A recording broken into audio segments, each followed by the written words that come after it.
Good morning, everybody. My name is John Harris. I'm the global editor-in-chief of Politico, and I've been asked by the World Economic Forum to lead our conversation today with the very distinguished guest, the Prime Minister of the Republic of Iraq, who has been in his job since October 2022. He was well credentialed before that, had a number of ministries, including, I can't list them all, but you had human rights. Did you have agriculture, sir?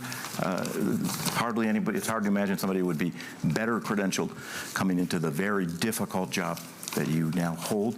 We've got a half hour. This conversation is being live streamed for people who are commenting on social media.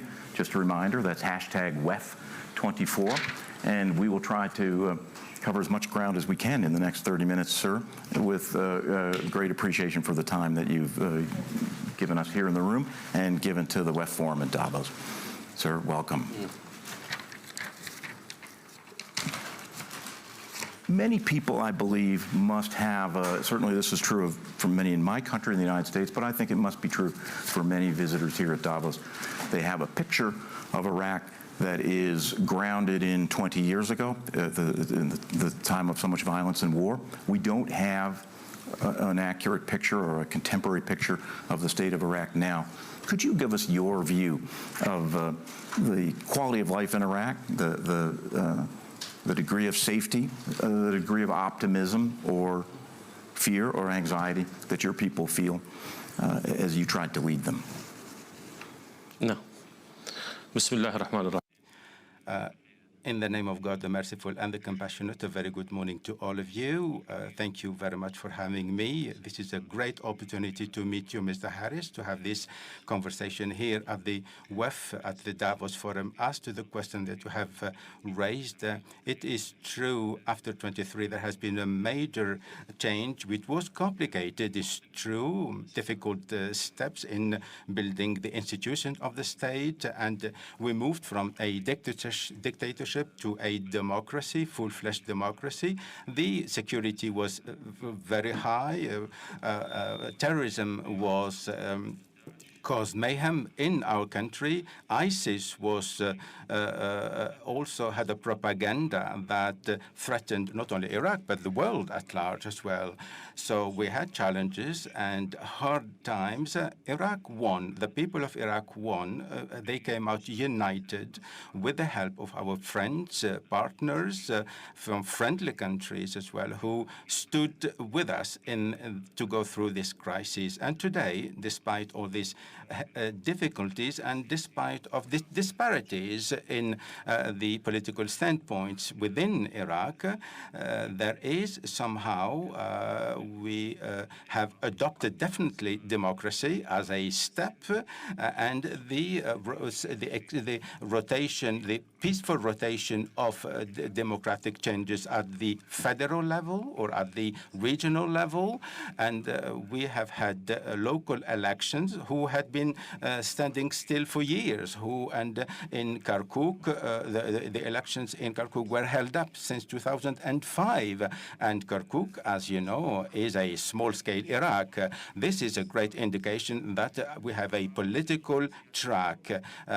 Today, the political narrative is not a political that is confessional, religious-based, or regional-based. No, it is a full-fledged Iraqi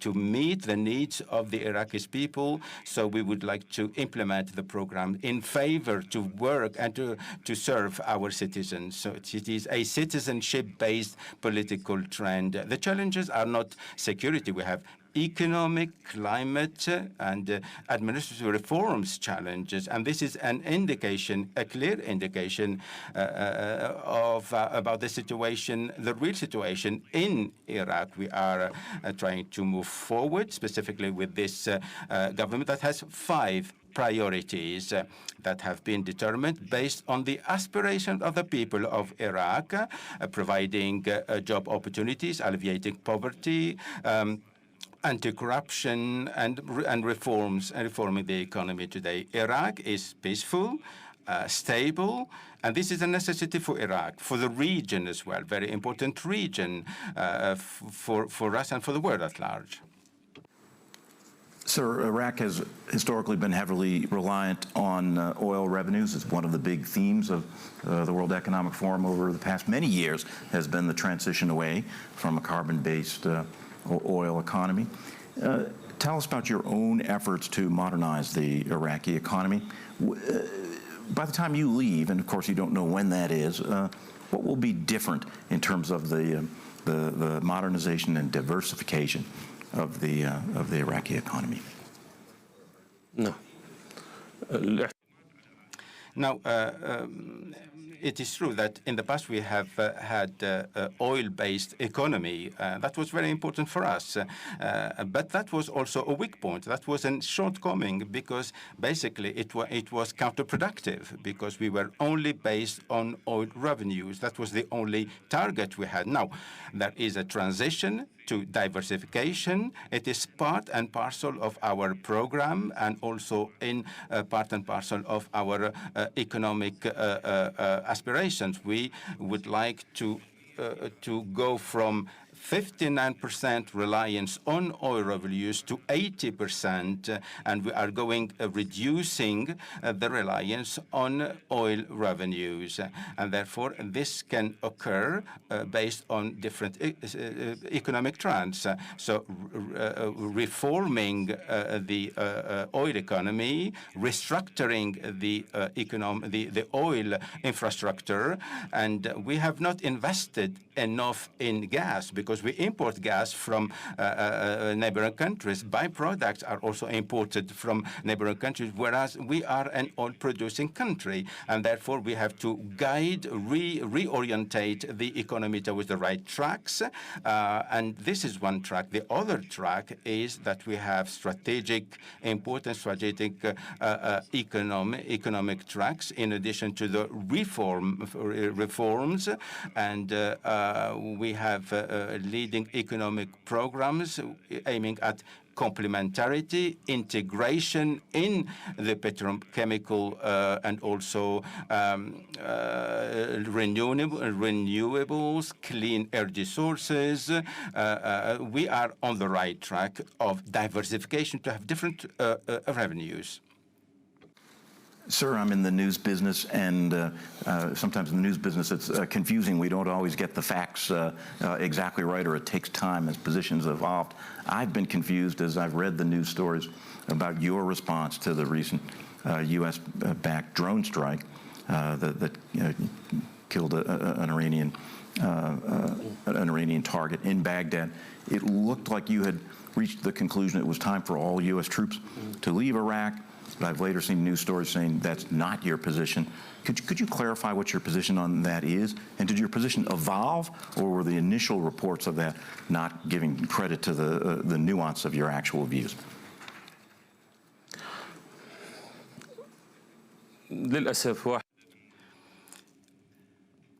Indeed, one of the challenges that Iraq is meeting is that we don't have a proper picture of what is happening. Some agencies, even your agency lately, to be honestly, they take news, and we don't know how correct, how accurate the information that are referred to. When we say day in, day out through our foreign ministry, we spoke about position regarding the presence of the international coalition. It is a good opportunity that we reiterate our position.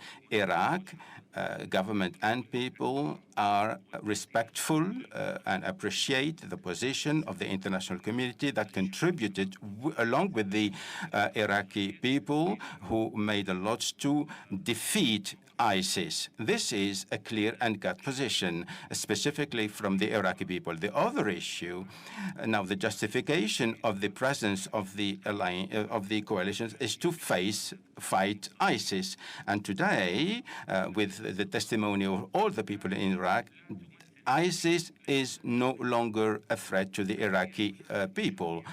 So there are some cells, some groups running away, hiding away, who have hideout in the desert and they are being tracked by the forces of Iraq.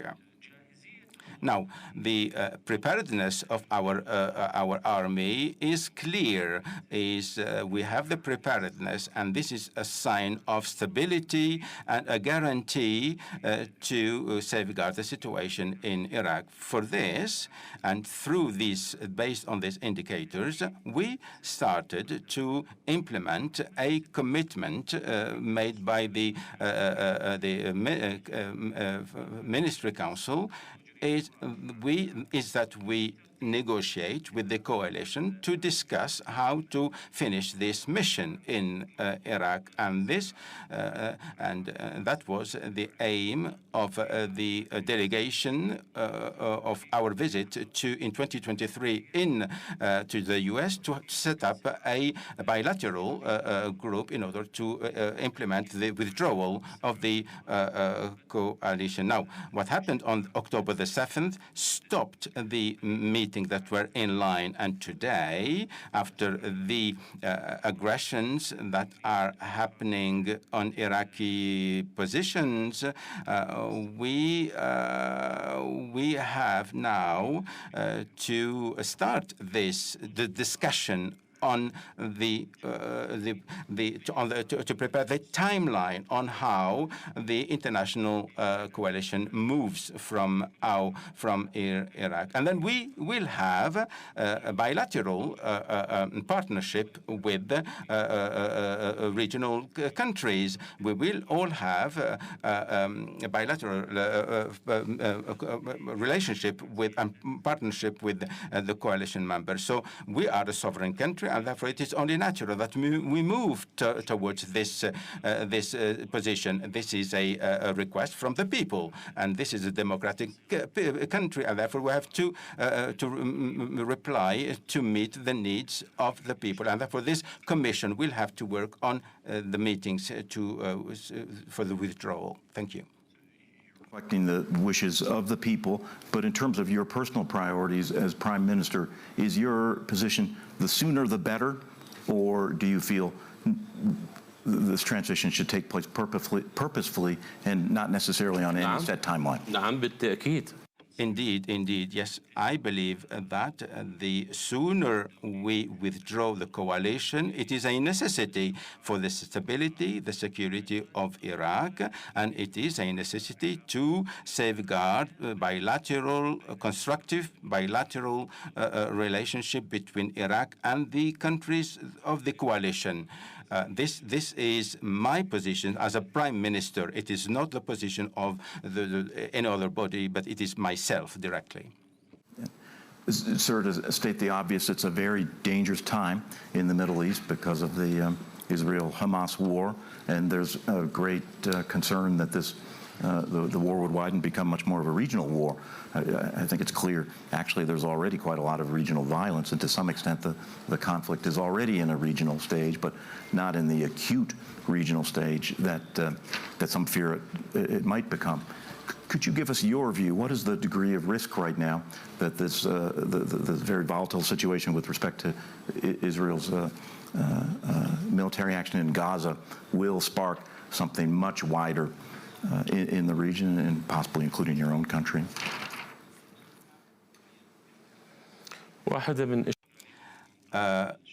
Among the complexities of the security situation in the Middle East is that we ignore a clear situation, which is the fight of the Palestinian people. This is ignored. This is overshadowed, unfortunately. The aim for the Palestinians is to have a state with Jerusalem as a capital. Some people think that the war only started, or the fight only started on October 7th, but it's not. In fact, this has been going on a long time. There was a blatant overshadowing of the Palestinian request, and the plight has been overshadowed for years. And that led to what happened in October, a dramatic war in the situation. We are facing a real genocide to killing 2 million people who are found in this enclave, in this strip.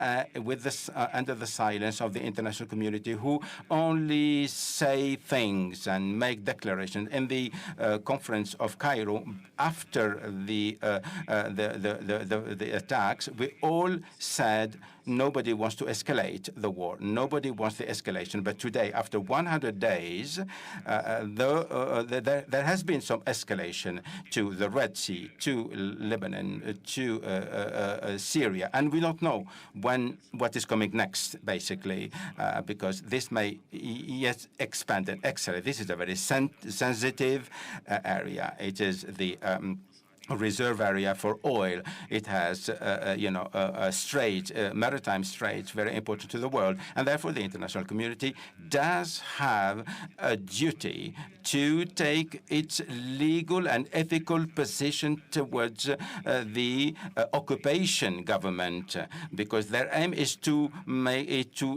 continue killing people, warring. We cannot leave somebody like Netanyahu, who is reckless, completely reckless and ethical. We cannot let somebody like that to continue doing what is he doing in Gaza. This is our position. This is what we say to everybody, and we are very much concerned that unless we do something, the war may expand and escalate in the region.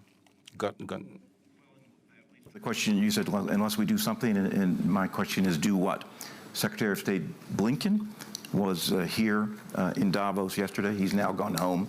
But he was trying to make the case with my colleague Tom Friedman of the New York Times in their conversation that for all the trauma and the violence and the despair and the death of this moment, that he sees the possibility of, in the medium term, more hopeful conditions, that this crisis actually will accelerate something that was maybe in the early stages of Arab countries wanting to normalize their relationships with Israel in exchange for help restoring the damage and the devastation in Gaza, participating in the recovery, and also getting back on a track for a two-state solution.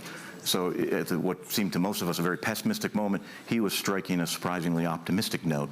I'm curious what you think of that dynamic that he's describing. I'm curious more broadly of your own view of the end game of this conflict. Where does this go? There is nothing new on what Mr. Blinken has said. Basically, everybody says the same. But this is what is being said. But Blinken has been refused by the Israeli government. Even the post-war scenario is refused from the Israelis. As we speak, children and women are being targeted and killed by the occupation army today. So there is a failure. The international community has failed. The international organizations have failed. The international institutions have failed in this unjustificable, unacceptable death that is unraveling before us in Gaza. To lead, at least in the near to medium term, much cause for optimism. Something else that Secretary of State Blinken said seems to me self-evidently true, that he's never seen Israel so traumatized and so united in their pain, in their anger, in their willingness, in their eagerness to punish Hamas. So no. I don't. The middle ground and the exit does not seem obvious to me from your remarks. Is there something I'm missing? I have a question. Where are the Oslo decisions, the Madrid decisions, Sharm el-Sheikh decisions, the international binding resolution? 87 decisions have not been implemented. So what is the source of optimism? Because there is a stubborn Israeli government. They simply ignore any international resolutions, and there is some kind of accomplices. There are people are covering the Israeli government. Even the Palestinian Authority, who accepted, who recognized Israel, even the Palestinian Authority have now convinced that that everything that is happening is only words and narrative and giving a carte blanche to Israel to continue doing what is doing. And therefore, unless we realize that enough is enough and that we have to make sure that the International Security Council resolutions are binding, are implemented, that all the resolutions are implemented, we will be facing, basically a stalemate. And we have to realize that. Iraq has often found itself at the crossroads of regional tensions, particularly between the very troubled relationships between the United States and Iran. I wonder if you could give me your assessment of the state of the U.S.-Iranian relationship now, but also how that influences your decisions with your responsibilities to protect Iraqi interests. دائما ما يطرح هذا السؤال. This is a question that is all being raised. This is this bipolarity between Iran and the U.S. Because we have relationship with other countries as well in the neighborhood, and not only with Iran. Iran is a neighbor country. We have commonalities with Iran. We have social commonalities, cultural, historical, mutual interests. Iran has stood up with us in the war against ISIS, and we have also interest with Iran. We have interest with the United States. We have strategic partnership that helped us to pull down the authoritarian regime that was in our country. And therefore, this is a status of Iraq. Iraq is specific in this position in one way. And Iraq is one of the countries that can basically be as a mediator between Iran and the regional countries and Iran and the international community, and vice versa, basically. Now, we as government, we believe in principles, which is respect of others, good neighborship, respecting sovereignty, and no infiltration, interference in internal affairs, domestic. Our constitution is clear. Iraq should not be a starting point to attack neighboring countries. And this is the position of Iraq. This is the position of the international, of the national institutions, and this is clear. And therefore, we are working towards security, safety. This region, once again, is a region that has an impact on the world, and Iraq is a strong country in the stability of the region. Attention at Davos about this being an election year in many countries around the world, but in particular in my own country, in the United States, where the likelihood is of a rematch of the 2020 contest between President Biden and former President Trump. Do you see, and we've heard in the European context, and many people feel there's great stakes in that election for the future of NATO and other alliances. Do you see similar consequences in your country or in the Mideast region for in the outcome of that election?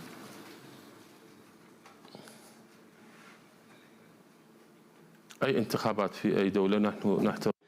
Well, any elections in any country, we are going to respect the outcome of the agreement, of the elections. We have strategic partnership with many countries. We have strategic partnership with the UN, with the EU, EU countries. So I met the commissioners from the EU. We spoke about many projects. We have outstanding relationship with EU countries. We have mutual respect. There are major investments of EU countries and American companies in Iraq, in addition to the programs and investments that are underway. Iraq believes in strengthening its relationship with all the countries based on the values that I just mentioned earlier, based on our constitution. Davos are here because they're heavily involved in climate change and environmental issues.